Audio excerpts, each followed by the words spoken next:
Bonjour, nous allons maintenant rentrer dans le vif du sujet des défis d'aujourd'hui et de comment l'agriculture va pouvoir assumer la production en fonction des besoins, des moyens et des contraintes. Et je vais vous demander d'être très attentif parce que je vais faire mon possible pour être à la fois le plus précis, le plus clair et le moins compliqué, mais on doit faire à un moment donné des petits exercices de calcul pour comprendre comment l'agriculture peut répondre à des besoins qui sont quantitatifs, qui sont les besoins de tout être humain de se nourrir. Alors, je vais d'abord commencer par un exemple très simple. Lorsqu'on produit du blé, par exemple dans le grand tiers nord de la France, on fait des rendements normalement de 80 quintaux, soit 8 tonnes à l'hectare. 8 tonnes de blé, ça donne 6,8 tonnes de matière sèche, parce qu'il y a un peu d'humidité, d'eau dans le grain de blé. Et que lorsqu'on veut calculer et faire un bilan alimentaire de ce qu'on consomme, on calcule toujours les calories, la quantité de calories, la quantité d'énergie apportée par la nourriture, par gramme de matière sèche, puisque l'eau apporte beaucoup de choses, mais certainement pas des calories. Donc 8 tonnes de céréales, c'est environ 6,8 tonnes de matière sèche. Donc 6,8 tonnes, c'est 6800 kilos. Et comme 1 kilo de céréales, c'est 3500 kilocalories, on multiplie 6800 par 3500, et on arrive à 23 800 000 kilocalories. Donc, un hectare produit de blé, lorsqu'on produit 80 quintaux ou 8 tonnes, produit 23 800 000 kilocalories.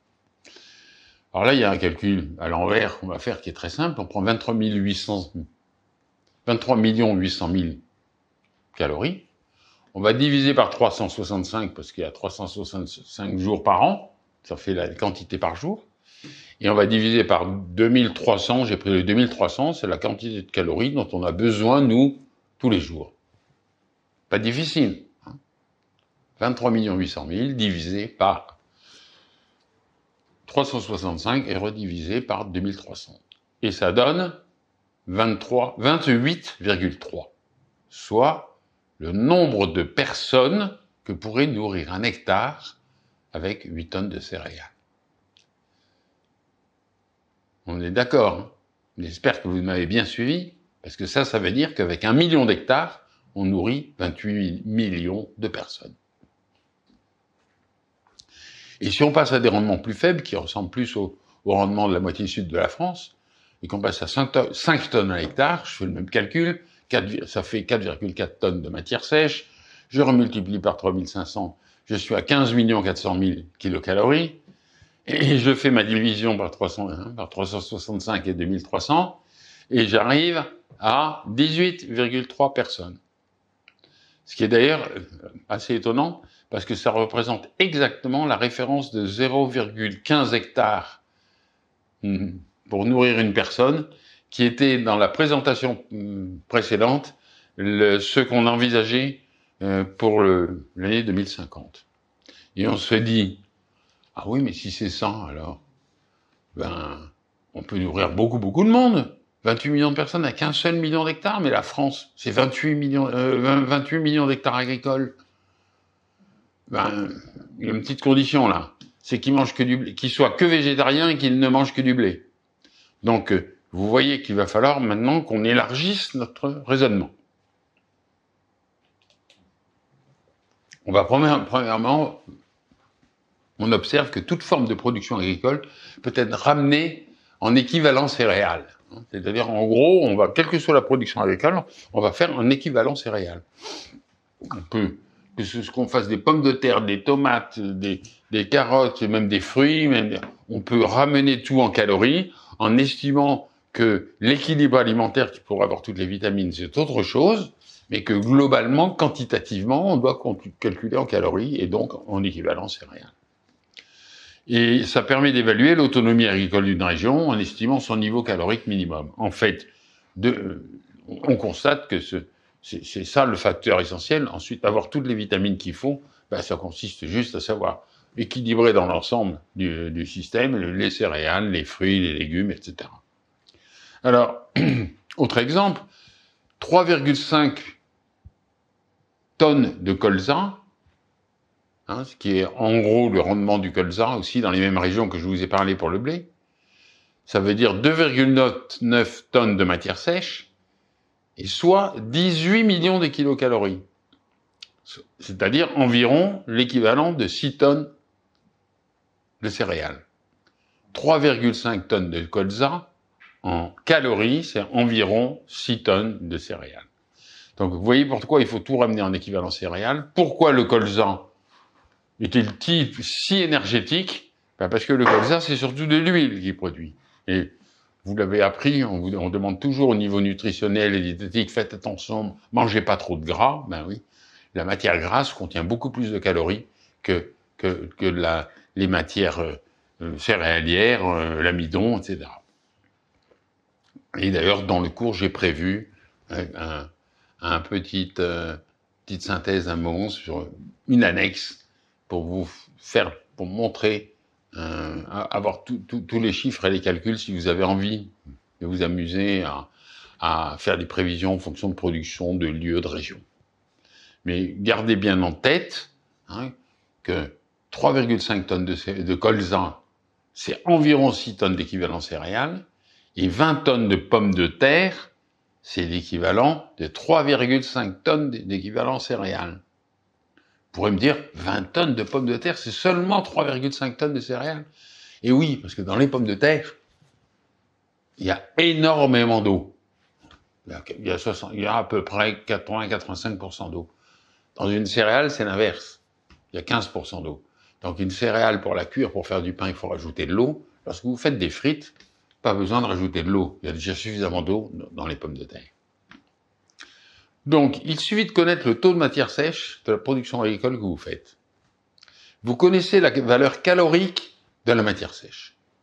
Alors, il faut quand même le savoir, c'est-à-dire le taux, la valeur calorique de la matière grasse, la valeur calorique des amidons, des sucres. Enfin, en fait, il faut connaître la valeur calorique des lipides, des protéines et des saccharides. Vous avez ces trois chiffres en tête. Protéines, 3,5.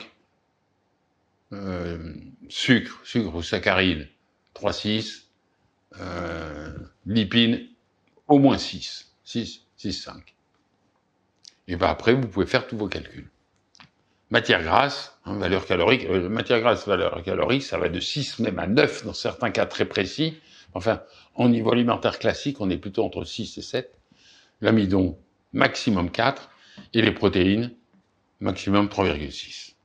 Et puis, il ne faut pas oublier le taux de fibres, parce que les fibres qu'il y a dans votre alimentation, c'est pas de l'eau, c'est des fibres, quand même, c'est de la matière, mais c'est de la matière pas digeste, c'est de la matière qui favorise le transit intestinal. Quand on connaît tout ça, c'est-à-dire le taux de matière sèche et la valeur calorique de la matière sèche, c'est-à-dire son taux d'amidon, de matière grasse et de protéines et de fibres, ensuite on peut tout calculer. Maintenant, d'un seul coup, on s'éloigne de quelques milliers de kilomètres et on regarde la planète dans son ensemble et non pas juste un petit champ de blé. Soit 1800 millions d'hectares de surface cultivée. Je vous ai dit ça. 1600, 1800, je prends 1800, je prends la valeur maximale envisagée dans les 30 à 40 années à venir. Soit une production moyenne de 5 tonnes par hectare en équivalent céréales. Ce qui est beaucoup comme moyenne pour la surface mondiale, ce qui est faible comme moyenne, par exemple, si on prend la France, puisque la France fait aujourd'hui un peu plus de 70, ou l'Europe. Donc 5 tonnes à hectare, c'est une ambition, pour que ce soit une moyenne planétaire, mais c'est une ambition jouable, qui est possible. Bon, 5 tonnes par hectare sur 1800 millions d'hectares, c'est facile, c'est 9000 millions de tonnes équivalent céréales. Vous faites les mêmes calculs que j'ai fait tout à l'heure. 9 millions de tonnes d'équivalent céréales, ça veut dire en prenant un chiffre aux alentours de 2200-2300 kilocalories par jour, entre 30 et 32 milliards de végétariens. Donc nous pourrions être 32 milliards de végétariens, si nous voulions. Alors évidemment, si on prend un rendement moyen de 3 tonnes par hectare, ce qui devient, dans une vision européenne ou américaine, faible, mais qui est très raisonnable au niveau mondial, on arrive quand même à 19 milliards d'habitants. Et je me mets à votre place et je me dis, qu'est-ce qu'il nous raconte? Oui, il y a une erreur là, c'est pas possible. Ben oui. Il y a une erreur parce qu'en premier lieu, il s'agit de chiffres pour de purs végétariens, véganes. Pas un gramme d'animal. Ici ne sont pas pris en compte non plus les surfaces de pâturage non cultivables. Le 1800 millions d'hectares, c'est tout ce qui peut être cultivé. Donc on se dit quand même, avec ces calculs, que et si pour les 700 millions, 800 millions d'hectares de pâturage, on faisait de l'animal un petit peu, on aurait le droit de manger en plus de l'animal en plus, mais où est le problème pour être 10 milliards? Donc là, je vous fournis un tableau qui est un taux de conversion qu'il faut qu'en général, les gens qui travaillent dans ce domaine-là connaissent par cœur. C'est le taux de conversion entre les céréales et l'animal qui a mangé des céréales et qu'on va manger. Alors, par exemple, si vous mangez que des céréales, évidemment, il n'y a pas de taux de conversion, c'est 100%. Donc, l'équivalent d'hectares par la quantité d'énergie dans l'assiette, c'est 1. Vous avez mangé vos céréales, vous avez votre 200 kilos de céréales par an, c'est 1, vous êtes à 100%. Si vous donnez une partie de ces céréales à des volailles qui les mangent et ensuite vous mangez les volailles, le rendement il est de 40%. Ça veut dire qu'il va falloir multiplier par 2,5 la quantité d'hectares qu'il faut pour avoir la même quantité dans votre assiette. Si vous passez par des pourcents, céréales données à des pourcents, le rendement est inférieur à 30%. On va se retrouver à un équivalent hectare de 3,5. Et quant aux céréales vers les bovins, on dépasse jamais les 14%. Et donc on a un équivalent d'hectares dans l'assiette d'au moins 7. Alors, certains parlent de 10, vous trouverez dans la littérature certainement des cas de gens qui vous disent non, en fait, il faut compter 10 plutôt que 7, parce que, en fonction de la façon dont l'élevage a lieu, etc. Bon, c'est vrai. Moi, je vous prends des chiffres moyens de base, c'est-à-dire, en gros, pour une donnée alimentaire que vous mangez, quand il vous faut 1 hectare de culture de plantes, il vous faudra 2,5 hectares si tout ça passe d'abord et transformé en volaille, 3,5 si c'est transformé en porc, et 7 si c'est transformé en produits laitiers. Autrement dit, 100 calories de produits laitiers exigent 7 fois plus de surface que 100 calories de céréales. 100 calories d'une côtelette d'un travers de porc, 100 calories d'un travers de porc, c'est environ l'équivalent de 350 calories de céréales. Et pour les volailles, on est dans un facteur de 2,5. Donc on a besoin de plus de terres agricoles si on mange plus de produits animaux. Et encore davantage si on mange plutôt des bovins que des volailles. Surtout si les bovins sont alimentés à partir de terres cultivables et cultivées. Ça veut dire qu'il y a vraiment, là, on est en pleine compétition. Si c'est des bovins qui sont dans les pâturages de montagne, à des endroits où ça paraît difficile de faire de la production directement pour les humains, là où est le problème? Il n'y a pas de conversion, en fait, ça se rajoute. Alors maintenant, on peut commencer à réfléchir à un régime omnivore. Qu'est-ce qu'on pourrait faire? Alors voilà, on imagine un régime où on a 50% d'équivalent céréales, donc c'est-à-dire de céréales, de riz, de pâtes, de quinoa, tous les produits de type amylacés végétaux, et puis même avec une ratatouille, avec tout ce que vous voulez, avec des légumes, des produits végétaux, vous calculez, faites votre calcul en termes de valeurs caloriques, si je puis dire, et vous dites, je fais en sorte pour que la moitié de toute mon énergie vienne du végétal. Et puis je fais la même chose pour les volailles. Hein. Je vais prendre des volailles et je vais dire, bon, ben, par rapport aux céréales, je vais prendre en quantité 20%.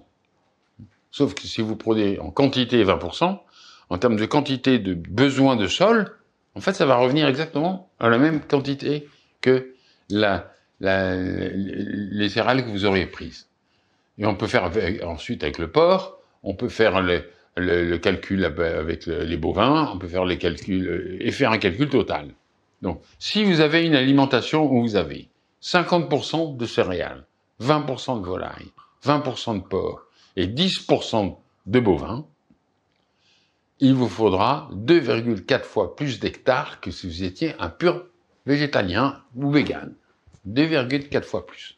Ça, ce régime que je vous indique, c'est le régime qui est souvent favorisé, proposé, en disant vous devez avoir la moitié de vos calories qui viennent des céréales, enfin des plantes, qui viennent des plantes, 20% des volailles, 20% du porc, 10% de bovins. Alors vous avez vu que j'ai pas noté le poisson, parce que les poissons font pas partie du calcul, puisque les poissons, en général, ils viennent de la mer, sauf quelques poissons qui sont comme les truites et autres, qui vont être cultivés, élevés, et qui vont prendre ça peut dans certains cas prendre la place des terres agricoles. Mais comme ça reste négligeable, on va l'oublier dans le calcul. Juste garder en tête qu'il faut 2,4 fois plus d'hectares pour un régime, disons un régime omnivore classique, normal. C'est-à-dire, ça nous fait passer d'un seul coup de 31-32 milliards de végétaliens à 12 milliards d'omnivores, hein, quand même. 12 milliards d'omnivores, on est à peu près dans les populations qui vont exister dans les années 2000. À moins, évidemment, qu'il y en a qui disent oh, « Non, mais moi, ça me va pas du tout. Moi, le bovin, c'est 30%, le porc, c'est 30%, la volaille, c'est 30% aussi, et les céréales, 20%, parce que enfin, les plantes, 20%, parce que moi, je mange très peu de légumes, très peu de fruits. » Bon, à ce moment-là, vous allez avoir non plus un facteur de 2,4, mais vous pouvez avoir un facteur 3, voire 3,5, etc.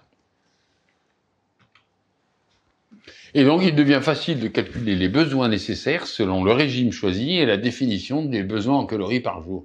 Donc, par exemple, je prends un régime végétalien classique, ou vegan, et puis je prends un régime omnivore de référence, avec des sources plus ou moins variées. Hein, c'est-à-dire que je peux commencer à faire des tableaux. Là, c'est le tableau que je vous montre là. Hein. Ce tableau, ce que vous voyez, c'est qu'est-ce que j'ai fait? J'ai pris deux types de régimes caloriques, c'est-à-dire 2200 calories ou 3200. Alors c'est simple, 2200 calories par jour, c'est si vous avez une vie de citadin et que vous allez travailler au bureau. Hein, voilà.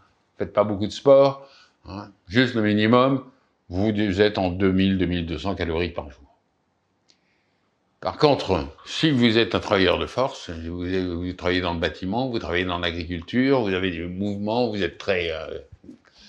là, il faut quand même compter 3200 calories. Donc ça veut dire qu'il faut quand même manger plus. Et à ce moment-là, on sera moins nombreux, enfin, on sera moins nombreux à être nourris par hectare. Et puis après, je vous ai mis le régime végétalien et le régime omnivore dit de référence, hein, avec l'équivalent céréales par an, dans les deux cas. Hein. Et puis, j'ai mis la source végétale, la source animale, le total, et le niveau de calories, etc.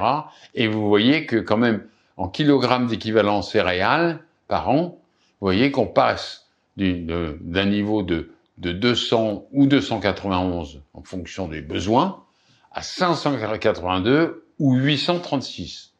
Donc vous voyez qu'il y a deux effets qui jouent à la fois sur les besoins caloriques, ben c'est l'activité qu'on a, et c'est le type de nourriture qu'on prend. Et entre autres, en particulier, la proportion d'animal et de végétal qu'on prend. Sachant que dans les animaux, vous avez pu bien comprendre, entre bovins, porcins enfin, bovins, caprins, chèvres, enfin, tous les... tous les ruminants, c'est sur la même catégorie, puis il y a les porcs et la volaille. Vous avez vu qu'en fonction de ça, c'est différent. Alors aujourd'hui, il y a une autre classification dont je ne parle pas ici, qui est celle des insectes, puisque les insectes, ce sont les animaux qui ont le taux de transformation le meilleur. C'est encore bien meilleur que la volaille. Donc maintenant, on est élargi. Attention, on passe à quels sont les besoins pour une population de 9 milliards d'habitants, avec la vision régime végétal, la vision régime omnivore moyen de base dont on a déjà parlé. J'ai gardé les mêmes pourcentages. Et vous pouvez faire... Vous pouvez d'ailleurs vous amuser, prendre ce tableau et le refaire vous-même et vous verrez. Je ne pense pas avoir fait l'erreur parce que je l'ai revu plusieurs fois, je l'ai fait lire par des spécialistes. Donc les chiffres sont corrects. C'est-à-dire que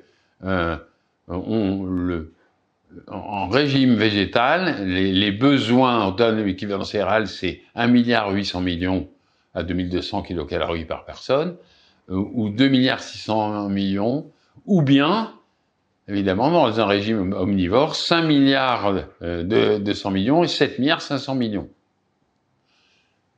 Je vous ai mis dans le bas du tableau, parce qu'on connaît aujourd'hui, je vous ai mis des chiffres un peu anciens, parce que je voulais avoir toutes les données pour tous les produits. On n'a pas toujours les mêmes dates exactement, mais entre 2008 et 2009, on a à peu près toutes les quantités. Donc la production mondiale de céréales est de 2,4 milliards de tonnes, 480 millions de tonnes, à cette époque-là. Bon, il faut quand même reconnaître que, je vais vous parler après, que ça a quand même cru aujourd'hui en 2023. La production d'oléoprotéagineux, donc là on est dans des huiles, donc on fait le calcul, non pas en réel, mais en équivalent céréales, et on arrive à un tonne d'équivalent céréales de 525 millions de tonnes, en pommes de terre 75 millions, en autres tubercules 75 millions, et on arrive en total équivalent céréales à 3,155 milliards. Mais de 1999 à 2009, il y a eu une croissance, certes, mais elle s'est poursuivie assez fortement jusqu'en 2018-2020. Aujourd'hui, il faudrait rajouter à ces chiffres donc un gros tiers. On serait à 1,165 milliard. Donc ça, c'est un modèle qui est fondé sur deux quantités caloriques et les deux régimes de consommation. Et on regarde entre les besoins et les productions réelles. Et on se rend compte que la production d'aujourd'hui, avec 4,165 milliards de tonnes, évidemment ne permettra pas de répondre à une population de 9 milliards d'habitants, même à 2200 calories, c'est-à-dire de végétariens. Mais on a encore des marges de croissance de production entre maintenant et 2050 qui sont considérables. Je vous ai mis dans le tableau, d'ailleurs, que de 2015 à 2018, il y a eu une croissance de 20%, et de 2018 à 2023, plus de 10%. Je crois qu'une croissance d'au moins 10% de la production mondiale est tout à fait attendue dans les 10 années à venir. Mais vous voyez que les chiffres nous montrent que c'est relativement serré, quand même.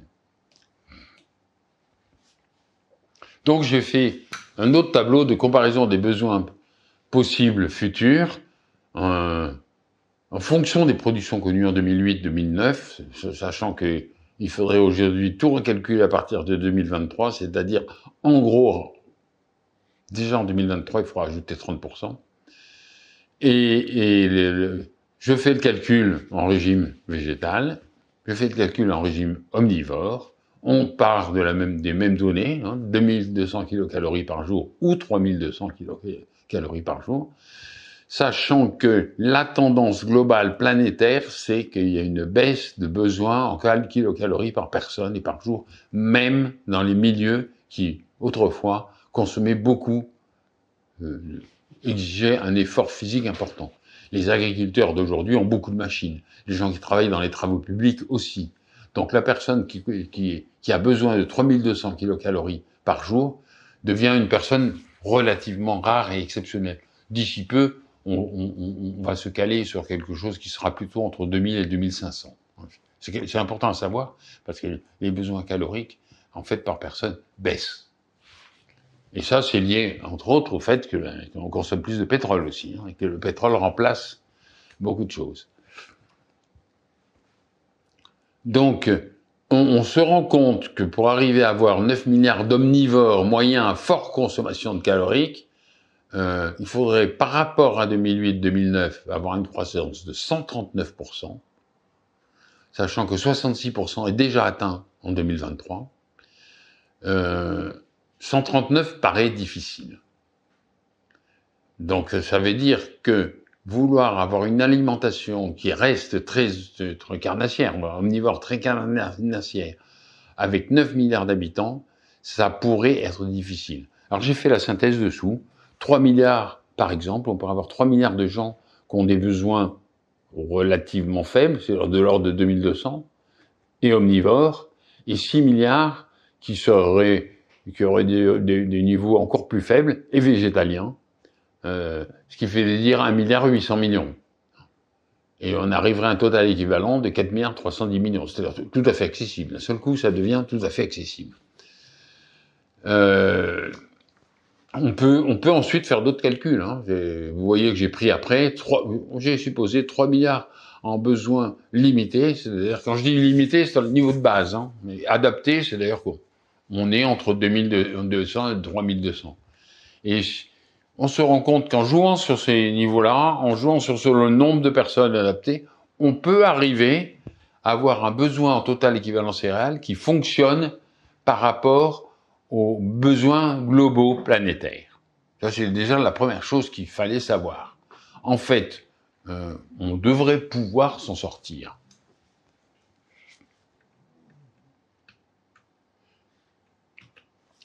Donc, je m'arrête là pour cet épisode, parce que je pense que c'est un épisode un peu difficile et que pour vous, ça va demander peut-être une réflexion et vérifier ce que je vous ai dit. C'est-à-dire, est-ce qu'il nous a pas dit des conneries, là, quand même? Ça paraît assez étonnant. Donc, je vous conseille de prendre le temps de réfléchir, de faire les analyses et de voir si ça fonctionne, si vous êtes d'accord. Parce que ce qui ressort de ce tableau, quand même, c'est 1, ne pas trop manger. 2, manger plutôt végétal qu'animal. Et à ce moment-là, le passage aux 9 milliards, voire 10 milliards d'habitants devrait être tout à fait jouable par rapport aux contraintes planétaires des surfaces. Bon, je vous laisse sur ces réflexions et ce sera au prochain épisode.